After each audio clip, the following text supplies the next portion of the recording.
Hello, everyone. Welcome to the Winter Quarter CDM Research Colloquium series. For the research seminar this week, it's my great pleasure to introduce Dr. David Koop, who's an assistant professor in the Department of Computer Science at Northern Illinois University, DePaul, Illinois.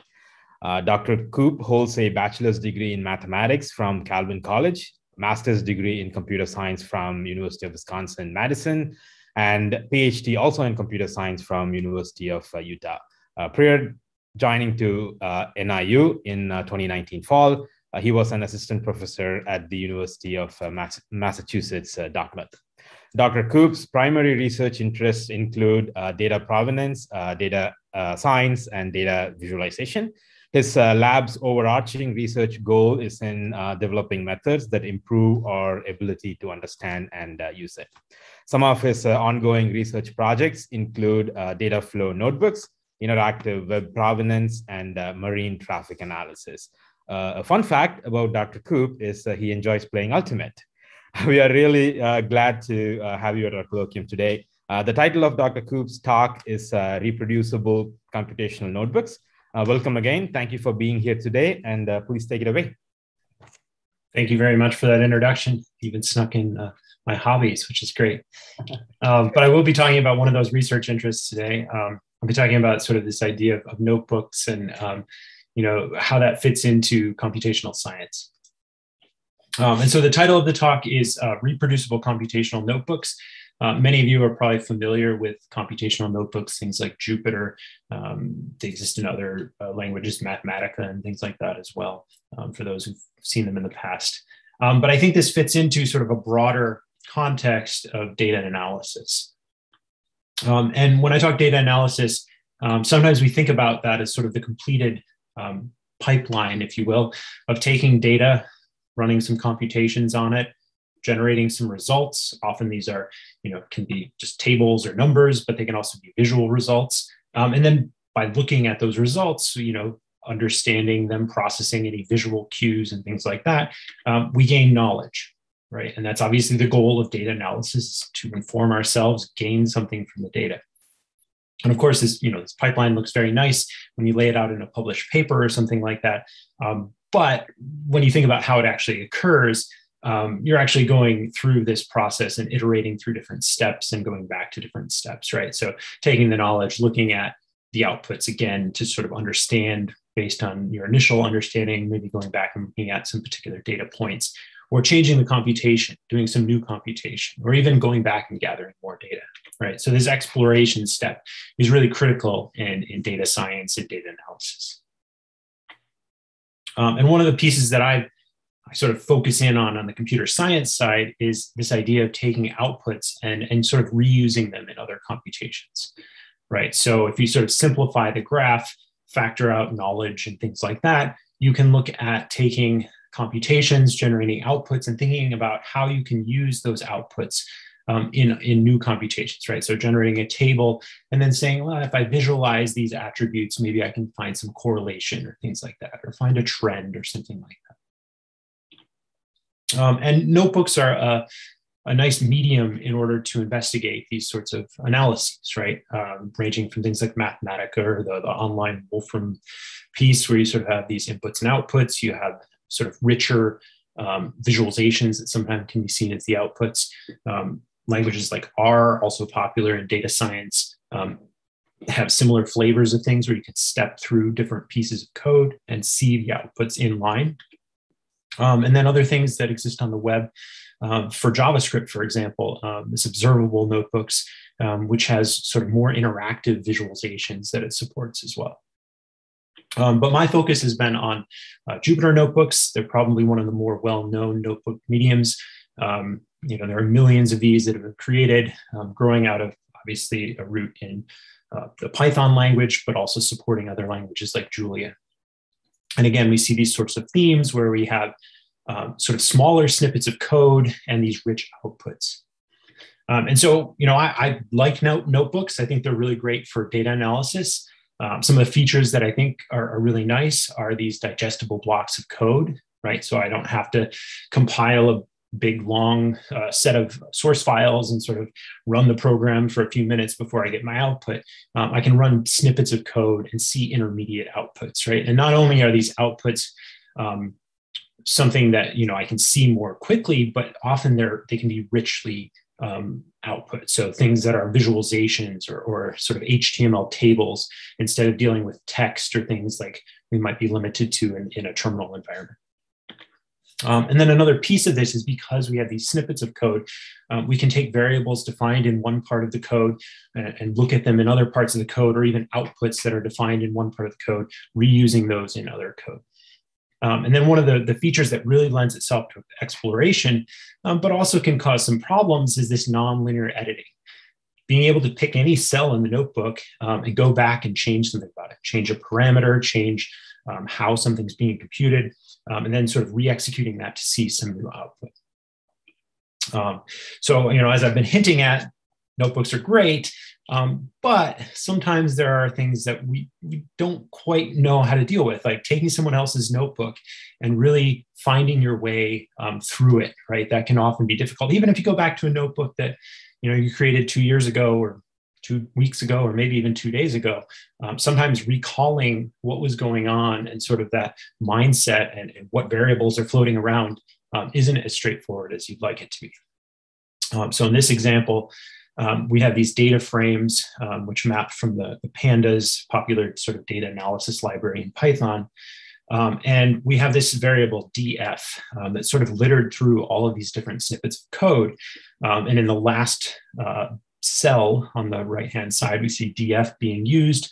And the question, of course, is which version of df, or which assignment is that actually referring to? It could be any of these because of that sort of nonlinear execution order that you can have through a notebook. You could execute the first cell, then the third cell, then the second cell. There's no sort of structure that's necessarily enforced in a notebook like that. So one of the things that sort of comes out of this and is linked to a research concern that I've been thinking about for a while, a research topic, is the idea of provenance. And that word comes from the art world.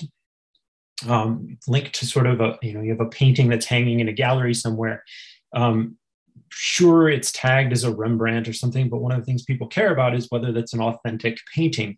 And sure, you can analyze the brush strokes and things like that to try to figure that out.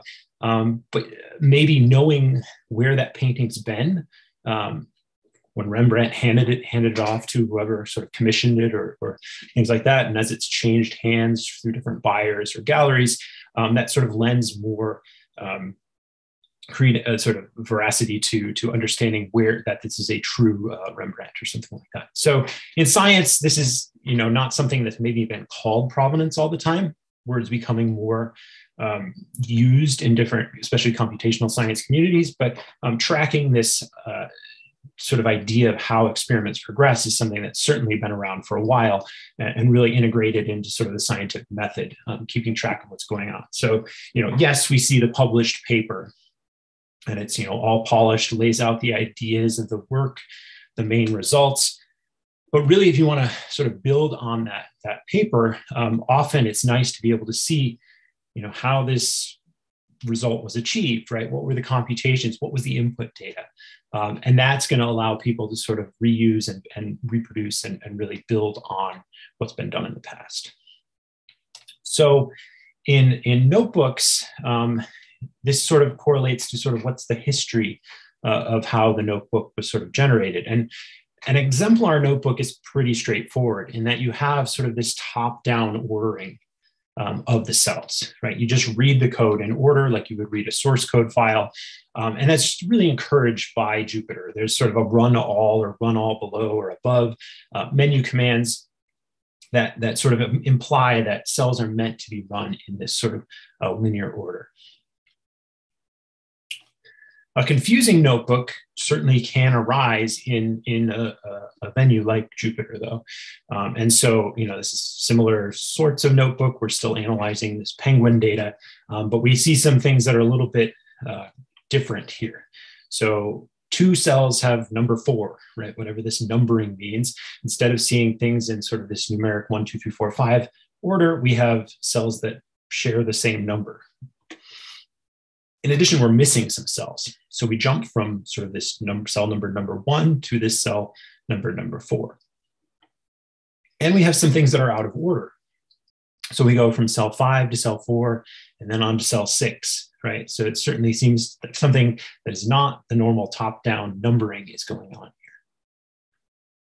here. And even there might be some code that sort of doesn't quite match up. If we look at the columns of this data frame printed out in that cell above, the one that's circled, we don't see anything called body mass. It seems like this might be the wrong data frame or something that's going on there. So this can be very confusing to try to understand what the analysis was, right? It may have been perfectly logical for the person who was sort of doing the analysis at the time, right? Sort of exploring the data. But if we use that artifact and sort of go back and try to understand how the results were achieved, this can get pretty confusing. So, I think there are some problems and also some potential solutions that exist in this notebook space.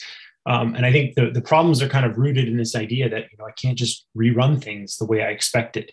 It doesn't work for some reason.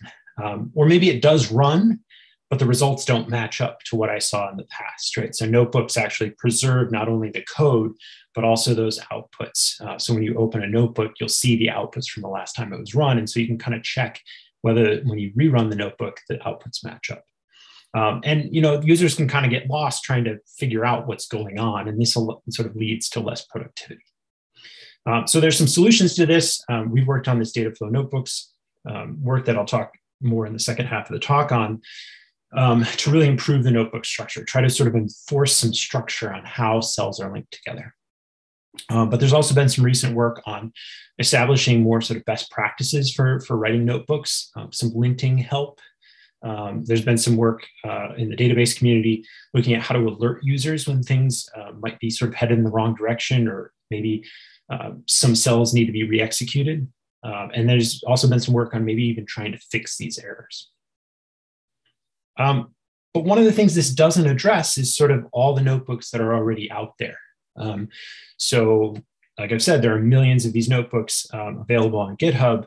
Most of them don't have some of them have sort of backing documentation, or they have sort of a nice top-down ordering, but they don't always have that. And furthermore, they don't always tell us sort of what the exploration was. What was the provenance that led to the final notebook that we see in one of these GitHub repositories? So from there, one of the questions that we've had is, can we go back and look at the notebook and sort of do some archaeology on it, right? Can we figure out for a notebook that ended up on GitHub 5 years ago, what was sort of the process of exploration? What can we dig up from that to try to sort of make sure that we kind of run things in the right order, or even figure out what may have gone on as somebody built one of these notebooks?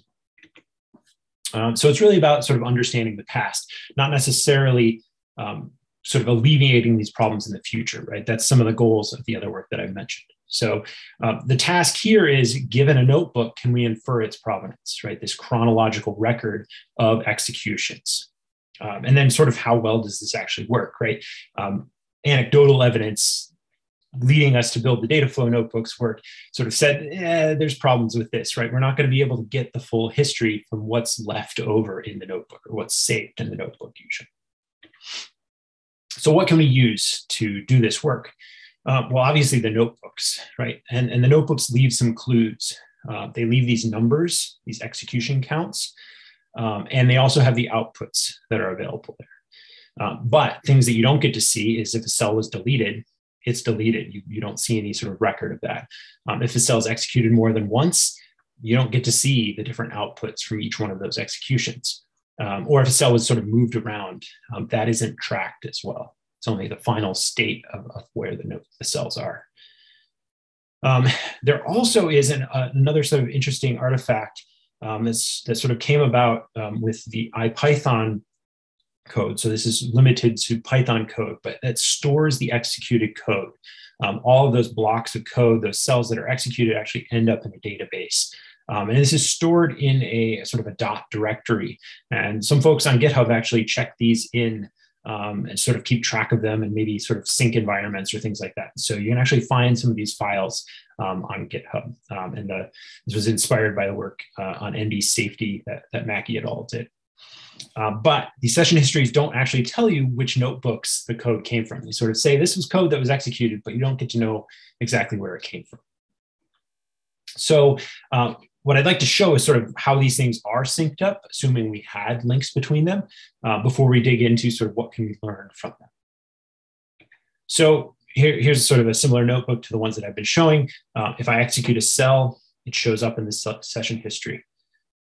If I execute the next cell, again, it shows up in the session history. And I only see the code, the inputs sort of in the session history. I don't actually see the outputs there. The notebook stores the outputs. So I can go through this, execute another cell, execute this cell. In this case, I get a typo in that cell 5. So one of the things that often occurs when you get a typo is you just go back to that block of code, fix the typo, change the name of the column, and re-execute it, right? And so in the session history, we see 2 entries, one for the typo version, one for the fixed version. In the notebook, we only see that final entry that's there. All right, so somebody did this analysis, hand off the notebook to somebody else, or maybe go back and look at it a couple weeks later. When that happens, you get a new session, right? So anytime you sort of close the notebook up and restart it or give it to somebody else, there's a new session. And so somebody else gets the notebook as it looks, right, with the outputs, with whatever was run before. But if they want to actually use the code and do something with it, they have to rerun these cells. So the second user goes through and re-executes the first line, re-executes the second line, executes that third line, and then sort of looks at those columns and say, this isn't what I expect. I thought the Penguins data had different names for these things. Goes, looks, and finds that, oh yeah, there's a different CSV file that actually has what I want, sample numbers and species and things like that, right? And goes back and then executes those columns and then maybe gets distracted and ends there, right? And so now what we're left with is actually that confusing notebook that I showed you before, where we have these multiple cell numbers and things like that. But because we have the session history, because I can sort of step through and show you what actually happened, it makes a little bit more sense, right? And so if we have both of these pieces of information, we can sort of go back and learn a little bit more what actually occurred. All right, so again, the notebook confusion here, same 4 cells. Well, now we can explain that given the session history, right? There were 2 sessions, right? So the first number 4 cell came from the first session. The first one actually came from the second session. The one that's later on in the notebook came from the first session. Missing the 2 and 3 cells, well, that was because we re-executed those second and third cells, right? We said, oh no, we got the wrong file. We changed the file name and then re-executed those 2 and changed data there. And so there's also a potential for confusion in the session history. So just looking at the session history itself also doesn't tell us. I mean, we don't have the structure of the notebook. And so that's really something that sort of hurts, in that we don't know when we see code, whether that's the same cell being run, just edited, or whether it's a totally different cell. So for instance, cells 2 and 4 here in the second session, was the first one, one data set that was being explored, and then there was another data set that was explored somewhere else in the notebook? Or was that sort of a fix or a typo or a change? And so we wanted to actually load a different file, and so it was overwritten, right? And without sort of seeing the final notebook, we don't know that it's actually the same cell and it was edited. Or, really, we don't know that without sort of both of these pieces of information combined. All right, so my argument here is that if we had this full provenance, we knew exactly what cells were executed when, how they match up to their positions in the notebook, that can clear up the confusion. So the archaeology task, that is, how hard is it to infer the provenance? Given these counts and session histories, can we model the notebook behavior? Maybe not sort of, for each notebook, totally figure out exactly what occurred, but at least give a likely explanation for it, right? Because of deleted cells, moved cells, we can't really expect that we're always going to get this correct. There's just not enough information. But we can try to give a reasonable explanation for what might have happened. And so from the information we gather, we're going to try to create an algorithm to create that provenance. So a little bit more about sessions and execution counts. Again, you get a new session each time a notebook is opened or the kernel's restarted, sort of the background piece that's actually executing the code. And a user can actually revisit the same notebook in multiple sessions, right? So these session histories, you can see some evidence of the same types, blocks of code being executed in multiple of these session histories might give us a clue that what's actually going on is it's the same notebook just being executed in multiple sections. Those cell execution counts, some of the parameters around that, whenever a cell is executed, it gets this numeric ID. Execution starts at 1 for each new session. It's incremented for each execution. But if you start a new session, yes, the old execution counts are preserved, but only until you re-execute that cell, right? So when the cell is re-executed, that execution count gets overwritten with whatever the new numbering is in the current session. All right. So some other nomenclature that's going to help as we try to analyze this data. A gap is basically missing execution counts. So in the notebook that I'm showing on the left-hand side, we don't see cells 2 and 3. So sort of the gap there is a gap of 3. We're going 4 minus 1. A jump is all about sort of the position of the cells and where the next numbering comes. So in here I have cells 4 and 5, sort of ignore that first 4 for sake of defining these things. This is because I have a 2-session notebook. It becomes a little more complicated. There are ways to address that. But if we assume sort of a 1-session notebook, when we see 4 and 5, we know those come after each other. But their positional difference is that 5 comes before 1. So it's kind of a jump of -1. You're going backwards in the position order in the notebook. And so we can kind of put these together and say, well, from that first cell to the second cell, there's a gap of 3. We're missing 2 execution counts, but the jump is just going to the next cell. So that's a 1. When we go from 4 to 5, it's no missing cells. The gap is 1, but the jump is backwards. So that's a -1. Okay, so that's how we're going to kind of count sort of relationships between these execution counts and what appears in the notebook. So as I've alluded to, the data that we can analyze is data from GitHub. There are millions available for this project. Sorry, did you have a question? Yes, in your previous slide. Yes. Sorry. Go ahead.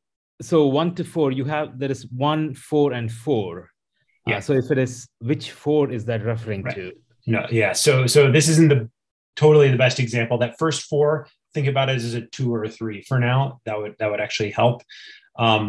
Because it's a multi-session history, we have to sort of disambiguate which session each 4 would be from. And there are ways to kind of add in another sort of hypothesis of how we assign those different session numbers.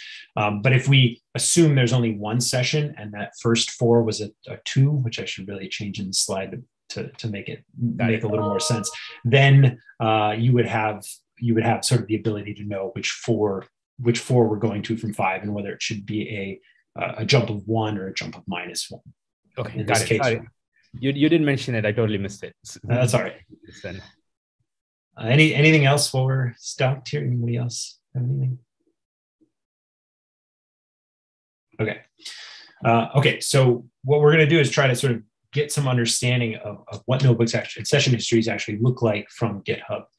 So we can gather these IPYNB files, look specifically at Python code for these purposes because we want to link them with session histories that are also from Python. And so sort of filtering out things that are older versions of Python, Python 2, as well as places where you don't have execution counts and things like that. We had about 58,000 notebooks, and we had about 43,000 session histories. Importantly, these are not linked. There may have been some of these repositories where you actually see a session history and then also a notebook that's checked in and you could try to link them. But generally, we didn't see great patterns and things like that. And so they're actually not linked in this data. So we're sort of flying a little more blind than the example that I showed earlier. But the analysis that we can do is sort of look at the session histories, try to find repeated cells or repeated sessions to try to understand that distribution, and then also look at the notebooks and these different gap jump distributions. And so some of the findings here are that cells are generally repeatedly executed. Sometimes that's immediately. So you see basically a line of code or a few lines of code, and then you'll see basically the same thing with a parameter changed or a typo fixed or something like that. That shows up a lot in the session histories. We also see evidence of basically the same blocks of code being executed in one session, and then in another session seeing very similar blocks of code being executed, right? So we just kind of look at textual similarity of the code. And we see that there's notebooks that are being revisited in later sessions. In the notebooks, we see sort of as expected that the gap sizes are sort of monotonically decreasing in terms of the numbers. So usually have gaps of 1, 2 is second most frequent, 3, 4, and so on. And the jump distribution is also the same sort of thing. You're not sort of jumping from a cell that's at the bottom of the notebook back to the top of the notebook very often. It does occur, but it's less frequent than sort of going from one cell to the next cell, for instance. And so from that, what we can conclude is that these sort of standard execute one cell, execute the next cell, and sort of going down in that top-down order, that is indeed the most likely, the most common thing that happens. And that's actually more common than repeatedly executing cell, sort of fixing a typo and coming back to it. But that idea of taking the same cell and then re-executing that cell, maybe after editing it slightly, that is more likely or more common than any gap jump other than the 1-1. Rather than sort of going top down. So what this allows us to do is sort of take these two pieces of information and try to build an algorithm. And again, this is not going to be perfect by any means, but something where we try to do as much in order as possible. And then we also try to repeat one of those cells. And we don't know where the cell might have been repeated, so we just repeat the last cell. And so what we look for is spots in the notebook where we're missing cell numbers, right? And that means we assume there's some cells that were executed in between, because we're not going to get a new execution count or a higher execution count unless we've done an execution, right? So we know there were things that were executed in between. We just have to figure out what those cells might have been. And again, some of those cells could have been deleted, so this will not be perfect. All right, so an example here, if I'm looking at this set of numberings in a notebook, what I can see is I see 7, 8, and then we jump to 13, and after 13 we jump to 20, and then there's some numbers that come after that. So if we're looking at filling in this gap between 13 and 20, what might have been executed?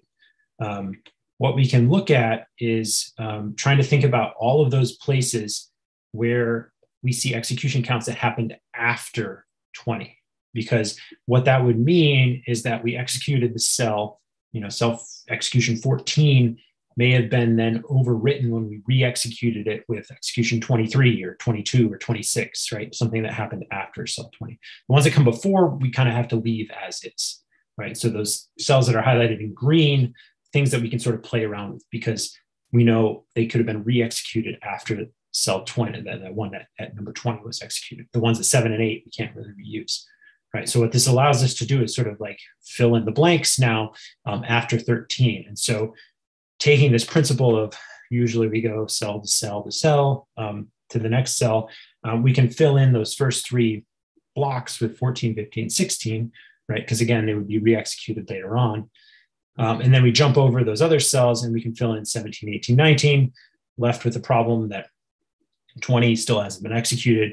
So our repeat criteria then is that 20 is executed, right? It's just 19 gets re-executed like that, right? And so that is a potential provenance, a potential set of executions that would sort of explain how the numbering that we see in the final notebook arose. Okay. So then the question is, how do we evaluate this, right? How do we know whether this cell order actually makes any sense? And so one way would be to sort of run the code. There have been some efforts to sort of rerun notebooks, reproduce notebooks.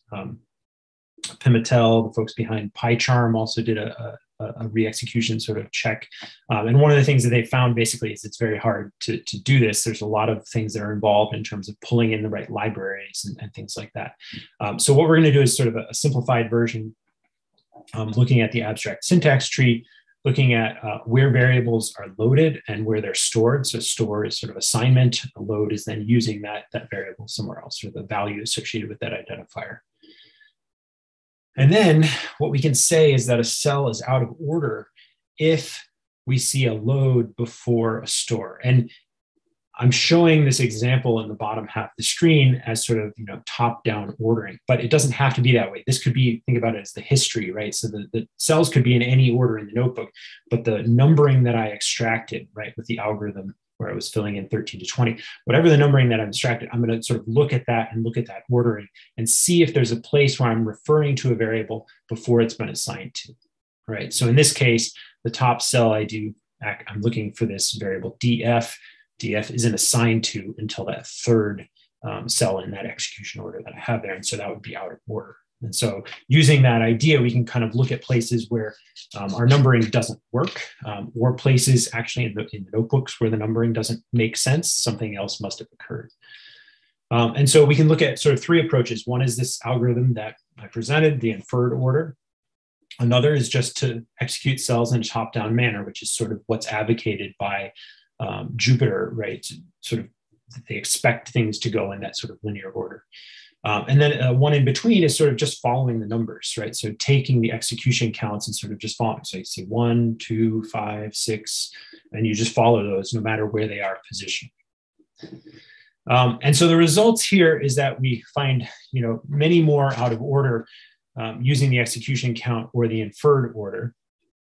Top down wins out a lot here, but there is a significant help from the inferred order than just sort of following the execution counts, right? So in terms of syntactically, the top down seems to match, but it doesn't necessarily tell you what actually happened, right? So if you want to know sort of how the notebook was built, where things were re-executed, you don't get that. But if you sort of just execute things in top-down manner, things kind of work out syntactically, at least according to the abstract syntax tree.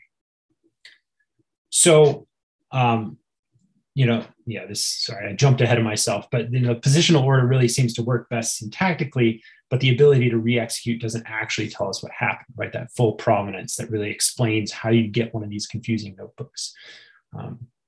There's also problems with deleted cells, major edits in our sort of comparisons between cells. We assume that the cell text is not changing very much. And that's again informed by the work by Mackey, kind of taking a similar approach there, but also looking at cells that moved. So I think, really for the full story, we do need better methods to track the provenance of notebooks, or maybe some sort of version control for notebooks. And there's been some nice work there by Kelly et al. On this work called Verdant, where they actually have sort of a versioned version of Jupyter Notebooks. And we've also done some extensions to look at notebooks with multiple sessions, trying to figure out when we can sort of say there must have been multiple sessions for a notebook. Sort of seeing those repeated cell counts helps us out that way. And we can use that information to then try to sort of assign each one of the identifiers to one of the sessions. All right.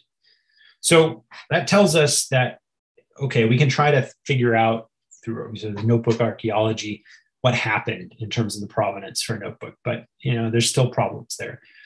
How do we facilitate better reproducibility? Excuse me. Right? How can we improve this reuse and reproducibility of the notebooks?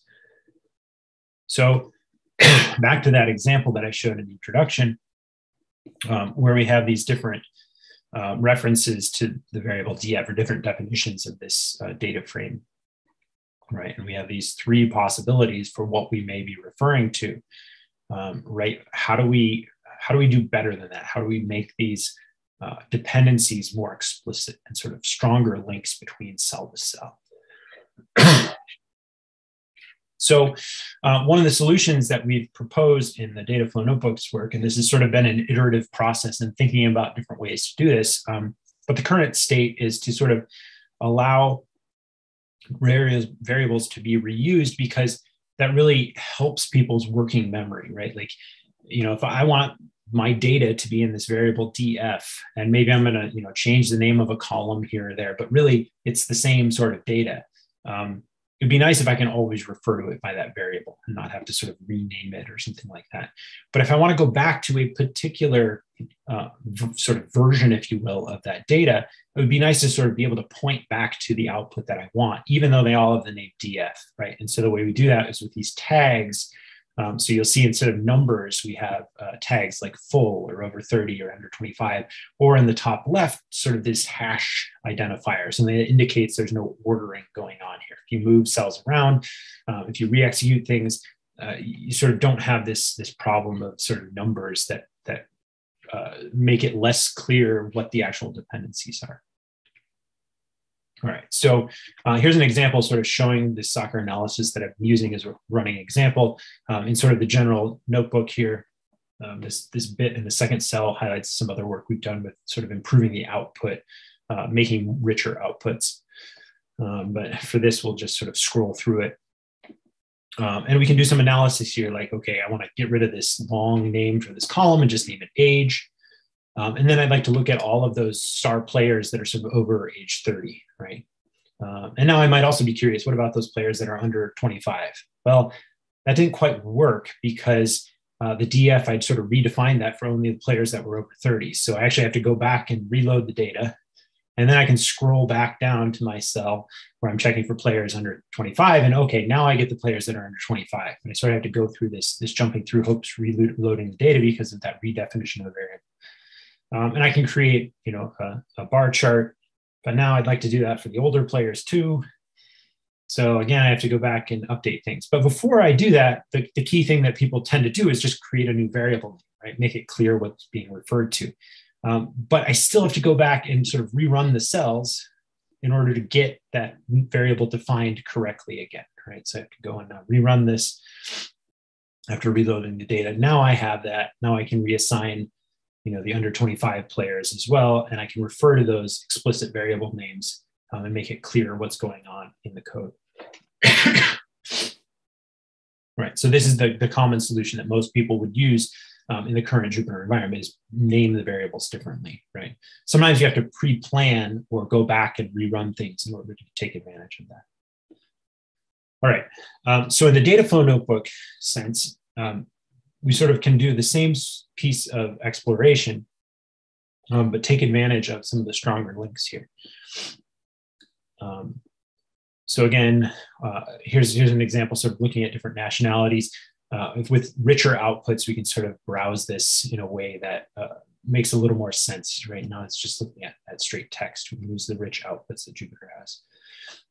But here we do the same rename step. And we can tag this cell now. So I can change the name of that cell. So if I need to refer to it later on, there's a way to do that. And the way this is tagged is through some extensions to sort of the way that the code is written here, where I use this $sign qualifier after the variable name. This is sort of disallowed in Python, so we just allow it. We just use that.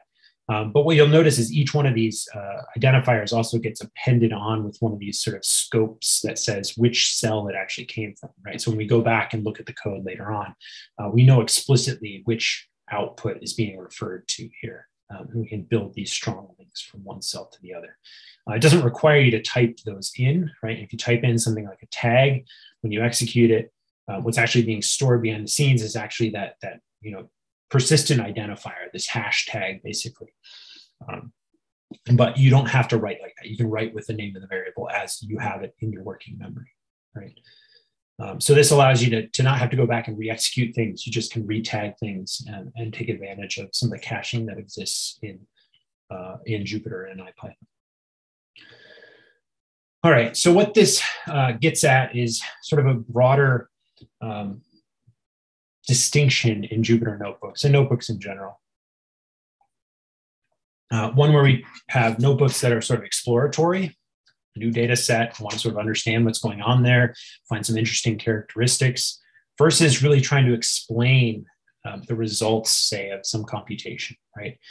Where I have, these notebooks support text, annotations, you can write sort of papers in the notebook almost, and so you can provide interactive widgets and things like that. And so that really helps people understand what's going on, but it's sort of takes a while to get from that exploratory side. And so Andy Matusik has a quote on sort of thinking about Jupyter notebooks and things like that. And sort of says like, well, some of the stuff that works well to present things maybe doesn't work as well sort of for just doing things, right? So like Cartesian plane, it was invented to do math, right? It wasn't necessarily invented to sort of present things in the most beautiful way, perhaps. And so he has this quote in this Twitter thread sort of talking about like, these Jupyter executable books, they look really nice, but they don't necessarily sort of show you how to use anything. It's sometimes hard to sort of extract out the computations and things like that, or a model, and actually use it. They're sort of often for showing and not necessarily for thinking. And so this idea is sort of what spurred our thoughts in like, how do we allow the nice interactive exploration that occurs in Jupyter while also supporting reuse, right? So allowing people to go back and sort of look at these things and make sense of what's been going on there. So reusing notebooks, there's a lot of pieces that are involved. I've mentioned this before, but you have to have sort of the right environment, the right stuff installed, the right versions of things. You have to have the data, right? Access to all the necessary data. And then there's this piece where, okay, now I want to execute it and I need to be able to sort of rerun things as they were intended. And so this work really focuses on that execution piece, but those other pieces are also very important, right? And there's been work on containerized environments, or making sure that when a notebook's published, it's published as part of a repository that includes things like setup information, things like that, right? And so again, if you're publishing something as a notebook, I think it makes sense to have those repositories nicely set up and make sure that everyone can run them. But if it's just my notebook that I've been, doing some random analysis on, doing all of those extra steps, maybe isn't something that I think about all the time. So there's opportunities there to sort of improve how that happens. And again, as I showed with some of the examples earlier, there are problems with this exploration, right? If you mutate a variable, redefine a variable, you can break things. Order of cell execution matters. There's actually even cases where, like, if you change the contents of a cell, but you don't actually run that cell, then what shows up is the quote unquote output doesn't actually match the code that's now in that cell because you didn't actually execute. Sort of a stale cell then. So, again, we have these challenges of sort of looking at the code and figuring out like, oh, yeah, it's the wrong DF that I'm referring to here, right? I wanted to refer to the one in the previous cell, not this one. Or when I'm looking at some other thing, which of those data frames am I actually referring to, right? Which one of those is that? And maybe the cell numbering tells me that, but it's not a foolproof way of getting there, as we saw with the Provenance piece, right? It's actually that one above. So the standard solution that I showed in the video is, cell naming the variables correctly and sort of keeping things in an order that is very much sort of top down, right? That helps certainly, right? Having these particularly labeled values, these identifiers helps. The problem here is, either you have to plan ahead, know that you're going to refer to that later on, or you edit it later, in which case you have to remember exactly which cells need to be executed in order to get things into the correct state. So there are some other solutions that try to address this. There's a tool that came out of Stitch Fix called Notebook that tries to sort of keep things in the right order, sort of make sure that you have this top-down ordering. And if you violate things, sort of change numbering to show you that, so that you make sure you re-execute things. Right? It enforces the linear order, which may not always be desirable, especially as you're exploring things, and there's some serialization costs that actually go along with the implementation here. And there's kind of a cool solution called Reactive Pi that some students actually worked on in the summer that kind of has a similar flavor. And one of the cool things with this is that you sort of change something and it sort of can automatically update the cells, right? It just sort of automatically knows which things need to be updated. But you can get problems if you redefine a variable, and it was sort of in an early state, and as far as I know, hasn't been updated recently. Multi-line cells can also cause issues. So the data flow notebook solution is really to look at the links between the cells, sort of a similar idea as what Reactive Pi has, but make clear what the dependencies are between the cells. So basically one cell's output is kind of required before another cell can run, right? The outputs to the inputs. There's this link that very much encapsulates this idea of data flows. If we know these links, then the system can automatically execute any dependencies before running the current cell, right? It knows, oh, I got to get this result calculated, and that result depends on these other cells, right? It can build that dependency graph. And because of that, it can also show users relationships between the cells.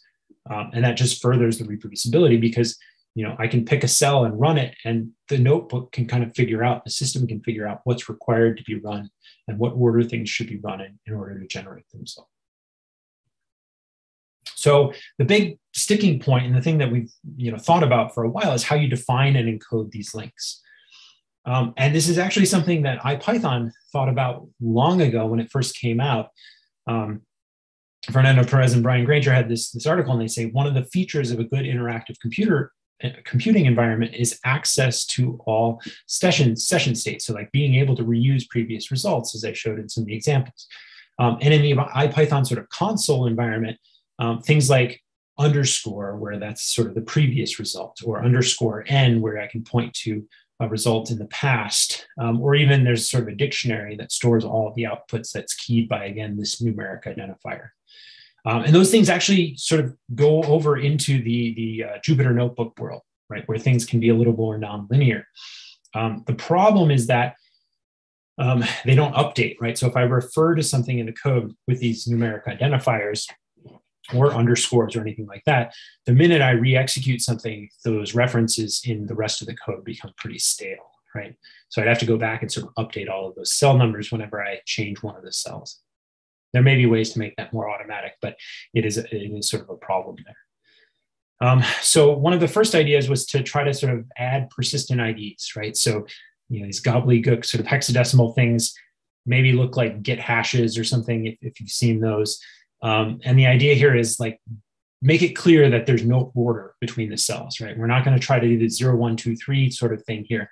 There's just a cell that has a particular identifier, and these things don't change over time, right? So when you re-execute something, it's the same ID. And that makes it possible to refer to each cell more explicitly, say using this out type of reference. I don't have to go back and redo things. Problem here is that these are really pretty meaningless identifiers, right? Like, if you ever really want to recall what a get hash is or something like that, it's really hard to sort of put that into your own work, right? I want to refer to this as DF, right? That's my name for it, not D51F8EAB, right? That doesn't make any sense. So another way is name the variables uniquely. If we have unique references, that allows us to point back, right, and sort of trace, oh, I need DF over 30.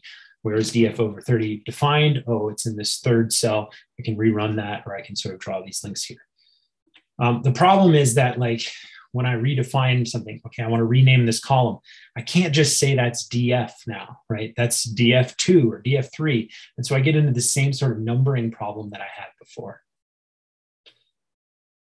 So you kind of have to still remember more identifiers, even if they are a little more meaningful at this point. So a hybrid idea is to sort of reuse the cell names, allow that possibility. But now if I want to refer to a particular version, sort of, if you will, of the output, or a particular output, I can sort of scope it using the cell ID, right? Again, using these hexadecimal identifiers. And that makes it clear which DF I'm referring to, the one in the first or the second cell. And one of the ways we can make this not quite as cumbersome is if you refer to DF, we assume it's whatever the last DF that was defined as, but we can add in this scope, sort of this $ hexadecimal thing, and append that cell ID later on. So one of the other pieces here, is we can add in all these cell IDs, but again, it's still meaningless identifiers for the scoped references, right? It's still kind of this annoying hexadecimal piece. So what we've landed at so far is actually allowing people to tag the cells. So instead of referring to hexadecimal identifiers, something that means something, full. And I can go in and saw in the video, like click on the cell and change the name of that cell to full or over 30 or something like that. And that can be done after the fact. I don't have to rerun the cell, right?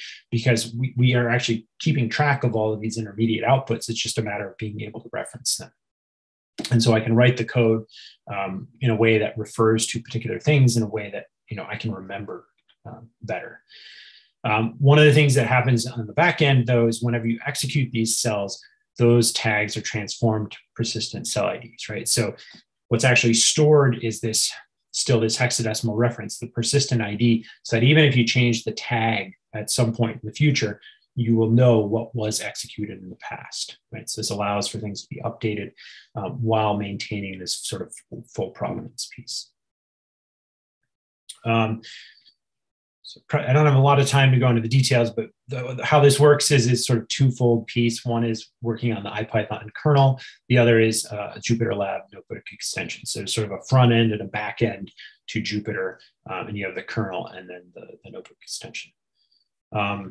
So yeah, there are some details about this.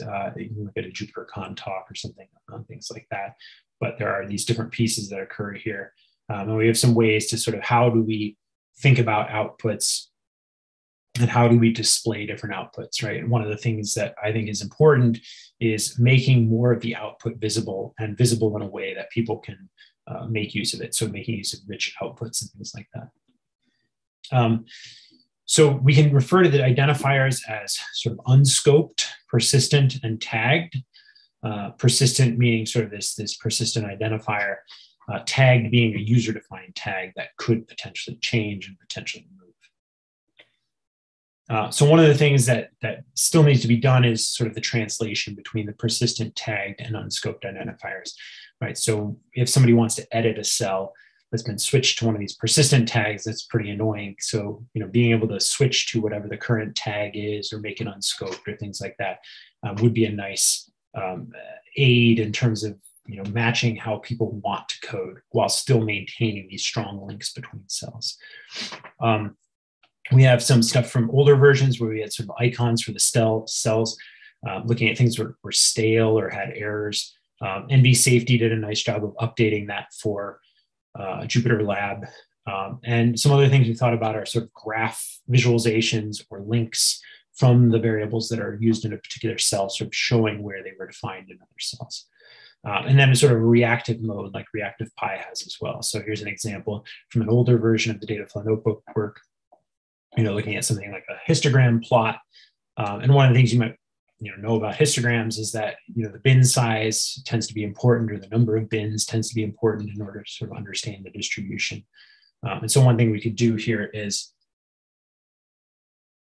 build a widget that allows somebody to explore the different types of bins. And that's kind of cool. But what I can do is link this to something that's reactive, make that cell reactive. And now as I change an output, I can sort of regenerate those visual outputs based on that value of bins. Right, so you can get some of those reactive features. That's something that's really a feature of tools like Observable. If you played around with that on the web, is this sort of reactive programming piece. All right, so some takeaways. I hope you sort of got this idea of notebooks can be very useful for rapid exploration and analysis. But one of the problems is that sometimes going back to a saved notebook can be pretty confusing. And so we can do some analysis, some sort of archaeology on the notebooks to try to figure out what may have happened. Distributions kind of match what we expect, but there's really not enough there to do a good job inferring the provenance, right? It's not going to be foolproof in any sense. So one of the things we can do looking forward is to really focus on how we can connect the cells in the notebook better in a way that lends itself to how people write their code normally, but just sort of enforces better links. So it's less ambiguous what's going on, how cells are linked together. And so we've done some work developing these extensions to improve the recall and reuse of the past notebooks. Past outputs. A bunch of students that have worked on this, the Jupyter and Python development teams have done a great job of sort of making these things extensible. And there've been some nice support from other folks as well. If you want to learn more about Dataflow Notebooks, there's a website, dataflownb.github.io. You can look at some of the stuff that we've done there, try it out in Python and Jupyter. With that, I'd be happy to take any questions if we have time for that. Do you, for everything that you've shown us, do you need to have the session history along with the notebook itself? If you don't have it, then is there any alternatives? Right. So the archaeological work. Yeah. So actually, from the evaluation that we ran, we did not use the session histories to try to validate anything. One of the opportunities there would be to capture some of the notebooks with the session histories and then sort of make sure those link as we expect. That should be possible. There's a possibility for some ambiguity there, but for the most part, that should be possible. What we did our evaluation with was actually just with the notebooks themselves, and that's why we used the abstract syntax tree, sort of the understanding of loads and stores in order to sort of evaluate, because we didn't know which session histories the notebooks were linked with, right? That's one of the problems here. So without the session histories, yeah, it's harder. It's certainly harder. If we had the linked session histories, it would be a much easier task. We could sort of plug things in a way that made more sense and would be less prone to error. I think we could do it in a way that things executed in a way that actually matched the final results that way. But because we don't have the links between those two, that's a problem. One, I think the version history idea of the notebook and linking that with the session history would provide a full coverage for really being able to do that. Though. One question that I had was, do you, let's say you export this notebook now to Python, do you actually face any issues in exporting this notebook? Because now you have your custom essentially variable names. So does the new Python notebook that gets generated, is that an issue running it? Yeah, no, that's a great question. Thanks again for having me back. So yeah, that is something that I did not note in the future work and is important. What we had in an initial version was a way to, sort of a script that would allow you to translate back and forth from the Dataflow version to the what I'll call standard vanilla version of IPython, that format. And you're correct when you see some of these things like with the $signs, that's not going to run in standard Python environment. But we believe that translation is still possible. So what we could do is create from the Dataflow a standard notebook that anyone could run regardless of whether they installed any specific things for the Dataflow side of things, right? So we can generate a normal notebook, but it would require a translation in order to have that run in the normal environment. I see. Yeah, I actually have a student who's working a little bit on this translation layer, because somehow, this is quite used, at least in the community, the geoscience community that I talk to. They do this feature back and forth. I don't understand, why can't they stick with one environment? Just be with the notebooks if you like notebooks. But as it turns out, they like to go back and forth quite a bit.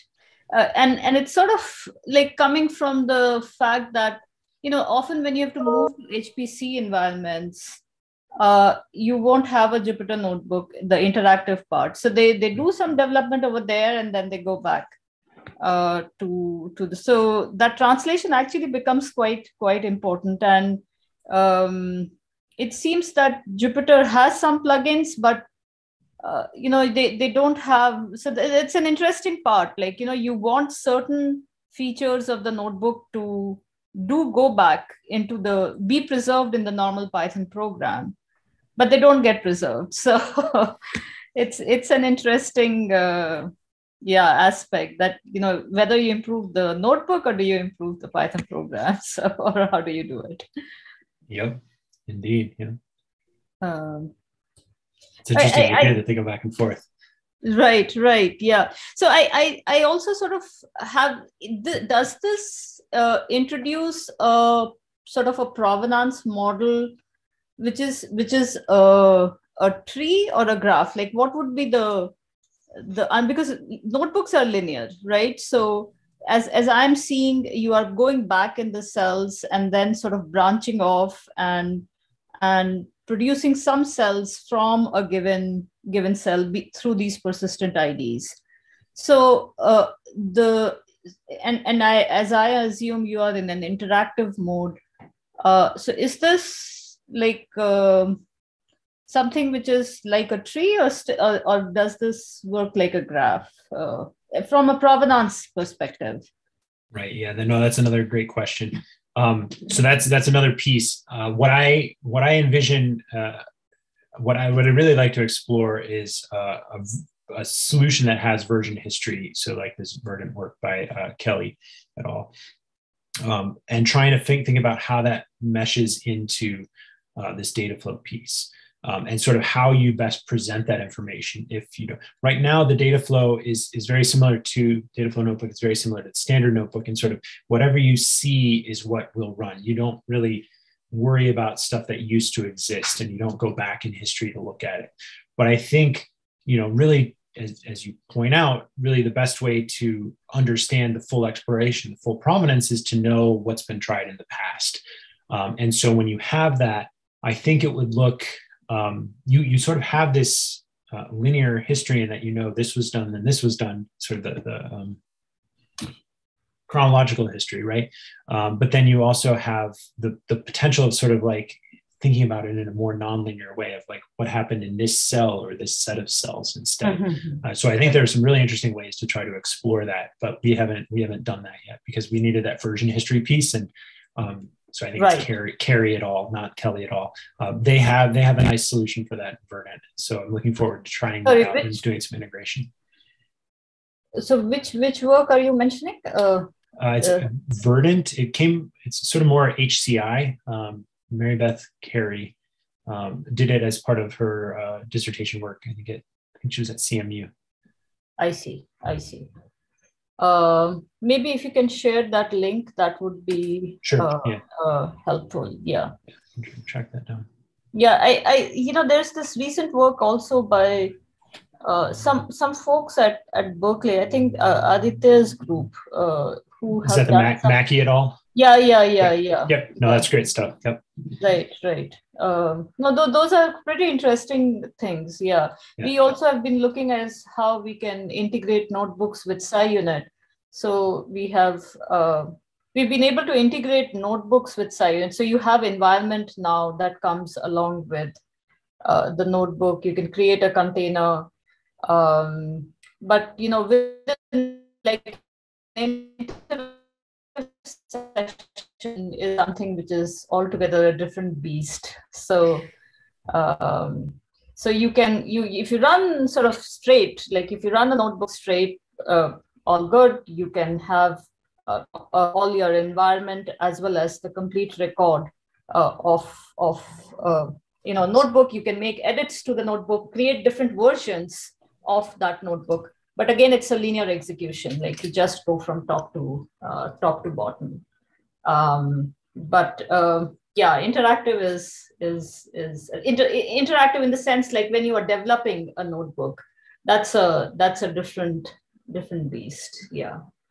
And I think all that environment piece is, I mentioned that at one point in the talk, like there's environment and data, and those pieces are very important. We sort of looked at that execution piece, but the other pieces are integral in really actually making sure things are reproduced. Right. Yeah. So the scientists have started just using the notebook, the SciUnit plugin for the notebooks.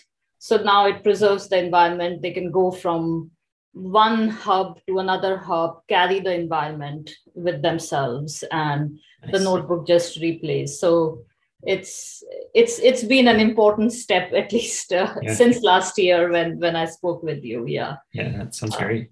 Yeah. So the data flow notebook that you have, so is that like a plugin or a widget that you use in Jupyter Notebook? Yeah, so that's the piece on the implementation side that's kind of interesting.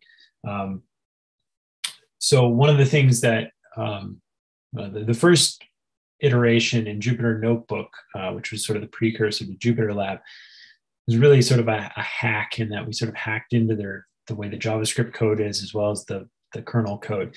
Jupyter Lab is much more modular now, which is modular, which really makes things easier. And we sort of found the easiest way was sort of redo the notebook module and sort of add in the things we wanted to with the data flow side. There may be other ways to do it, but it seems like that sort of a way allowed us to sort of replace the standard notebook with this data flow notebook that had the front end features that we needed, tagging things and linking the executions and the outputs in a way that we wanted to. So that is basically an extension, but you're required to sort of disable the original notebook and enable the standard notebook. It had to do with some dependencies. Those may be worked out now. There's a student that's looking at Jupyter Lab 3 and seeing if there are some updates there that we can make that less of sort of a headache in terms of the installation.